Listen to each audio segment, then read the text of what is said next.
وفاقی کابینہ نے army chief general Syed Asim Munir کو فیلڈ مارشل کے عہدے پر ترقی دینے کی منظوری دے دی ہے۔ اعلامیے کے مطابق آپریشن بنیان مرصوص میں اعلیٰ عسکری حکمت عملی اپنانے اور دشمن کو شکست فاش دینے پر یہ فیصلہ کیا گیا۔ آرمی چیف نے فیلڈ مارشل کا اعزاز قوم، افواج پاکستان، شہداء اور غازیوں کے نام کرتے ہوئے کہا ہے کہ یہ اعزاز قوم کی امانت ہے جس کے لیے لاکھوں عاصم بھی قربان۔ وزیر اعظم شہباز شریف نے صدر مملکت سے ملاقات کر کے انہیں فیصلے پر اعتماد میں لیا۔ کابینہ کے مطابق جنرل عاصم منیر کی بے مثال قیادت نے پاکستان کو مارکہ حق میں تاریخی کامیابی دلوائی۔ وفاقی کابینہ نے air chief marshal Zaheer Babar Sidhu کی مدت ملازمت مکمل ہونے کے باوجود ان کی خدمات جاری رکھنے کا متفقہ فیصلہ بھی کیا۔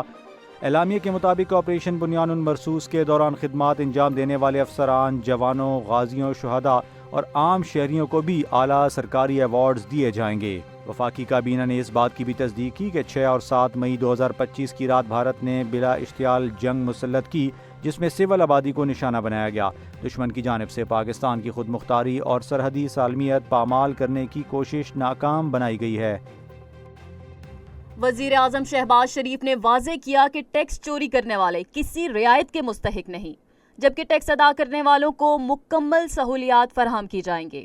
ایف بی آر اصلاحات پر اسلام آباد میں ہونے والے جائزہ اجلاس میں وزیر اعظم نے کہا کہ 70 برس کے بگاڑ کو درست کرنے کے لیے سخت مگر ضروری اقدامات اٹھائے جا رہے ہیں۔ اجلاس میں نئے نیشنل ٹارگیٹنگ سسٹم، ایبلٹی اور ڈیجیٹل مانیٹرنگ نظام سمیت جدید ڈیجیٹائزیشن اقدامات پر بریفنگ دی گئی۔ وزیر اعظم نے ان تمام اقدامات کو جلد اور مؤثر طریقے سے نافذ کرنے کی ہدایت کی۔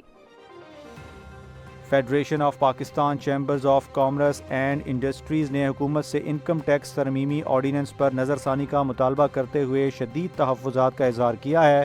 صدر ایف پی سی سی آئی عاطف اکرام شیخ نے کہا ہے کہ ملک بھر کے چیمبرز اور تجارتی ایسوسی ایشنز نے اس ترمیمی آرڈیننس کو مسترد کر دیا ہے کیونکہ اس سے ٹیکس افسران کو کاروباری افراد کے بینک اکاؤنٹس منجمد کرنے اور رقوم نکلوانے کی غیر محدود اختیارات دیے گئے ہیں۔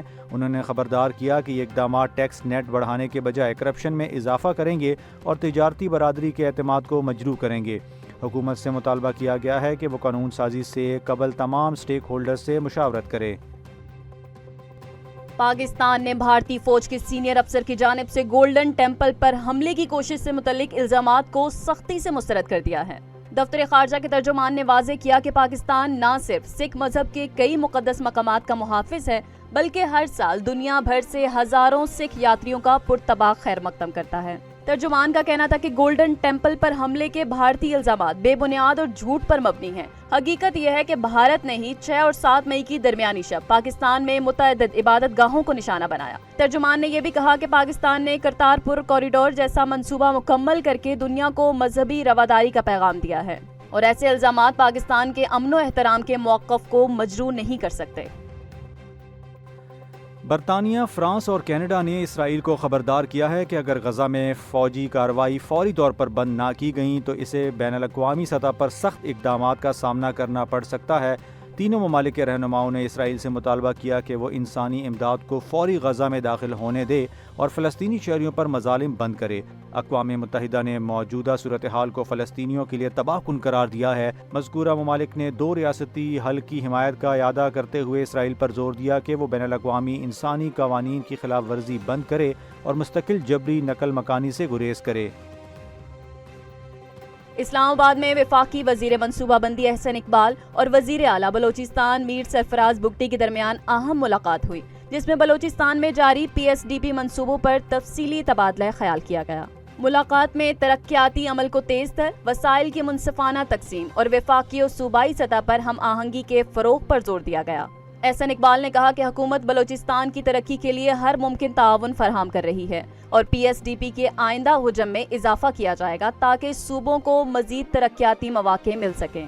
وزیر اعلیٰ سرفراز بگٹی نے پی ایس ڈی پی 2025-26 کا جائزہ لیتے ہوئے تمام منصوبوں پر اطمینان کا اظہار کیا اور کہا کہ بلوچستان حکومت وفاق کے ساتھ ترقیاتی سفر میں شانہ بشانہ ہے۔ اس ملاقات کو مربوط منصوبہ بندی اور باہمی اشتراک کی سمت میں ایک مثبت پیش رفت قرار دیا جا رہا ہے۔ نیشنل اکاؤنٹس کمیٹی نے ملک کی اقتصادی کارکردگی پر عبوری رپورٹ جاری کی ہے جس کے مطابق رواں مالی سال کے دوران ملک کی جی ڈی پی گروتھ کا ہدف حاصل نہیں کیا جا سکا۔ ذرائع کے مطابق ہدف 3.6% تھا، لیکن حاصل کردہ گروتھ 2.68% رہی۔ رپورٹ میں زراعت، صنعت اور خدمات کے شعبوں میں سست روی کو اس کمی کی بڑی وجوہات قرار دیا گیا۔ معاشی ماہرین نے اس کارکردگی کو باعث تشویش قرار دیتے ہوئے پائیدار اصلاحات کی ضرورت پر زور دیا ہے۔ D G I S P R lieutenant general Ahmed Sharif Chaudhry نے میڈیا کو دیے گئے خصوصی انٹرویو میں واضح کیا کہ پاکستان کی قوم نہ پہلے جھکی تھی نہ اب جھکے گی۔ ان کا کہنا تھا کہ ہماری شہادت کی آرزو ہماری زندگی سے بڑھ کر ہے اور اس جذبے میں کبھی کمی نہیں آئی۔ بھارت کے ساتھ حالیہ کشیدگی، خطے کی مجموعی صورتحال اور پاک چین تعلقات پر گفتگو کرتے ہوئے ترجمان پاک فوج نے کہا کہ پاکستان کی سب سے بڑی طاقت اس کا غیر متزلزل عزم ہے۔ ہم اللہ کے بعد سب سے زیادہ اپنے آپ پر انحصار کرتے ہیں، اور جب ہم اپنے قومی مفاد میں متحد ہو کر کھڑے ہوتے ہیں تو بین الاقوامی برادری بھی ہمارے موقف کو تسلیم کرتی ہے۔ انہوں نے یہ بھی واضح کیا کہ ہماری وردی کا رنگ کچھ بھی ہو، لیکن قربانی کا جذبہ ایک ہی ہے اور ہر سپاہی وطن پر جان نچھاور کرنے کو تیار ہے۔ D G I S P R نے تمام سوالات کے تفصیلی اور حقائق پر مبنی جوابات دیے اور پاکستان کی امن و استحکام کے لیے کی جانے والی کوششوں کو اجاگر کیا۔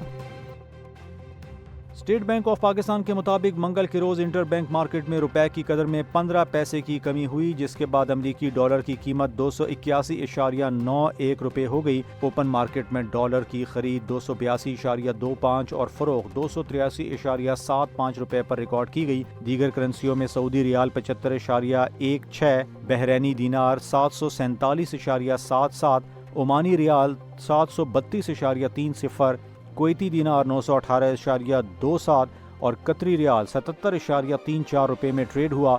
ماہرین کے مطابق روپے کی قدر میں کمی درآمداتی قیمتوں میں اضافے کا سبب بن سکتی ہے۔ پاکستان اور بنگلہ دیش کے کرکٹ بورڈ کے درمیان دبئی میں ہونے والے مذاکرات کامیاب ہو گئے ہیں اور بنگلہ دیشی ٹیم اب پاکستان کا دورہ کرے گی۔ Chairman P C B Mohsin Naqvi اور بنگلہ دیش کرکٹ بورڈ کے اعلیٰ حکام کے درمیان طویل ملاقات کے بعد یہ فیصلہ ہوا۔ بنگلہ دیش اور پاکستان کے درمیان 3 T20 میچز لاہور میں کھیلے جائیں گے۔ ذرائع کے مطابق بھارتی پروپیگنڈے کے باعث ابتدائی طور پر بنگلہ دیشی کھلاڑی پاکستان آنے سے گریزاں تھے، تاہم محسن نقوی کی خصوصی کوششوں اور دبئی میں کامیاب مذاکرات کے بعد بنگلہ دیش کرکٹ بورڈ نے پاکستان آنے پر آمادگی ظاہر کر دی ہے۔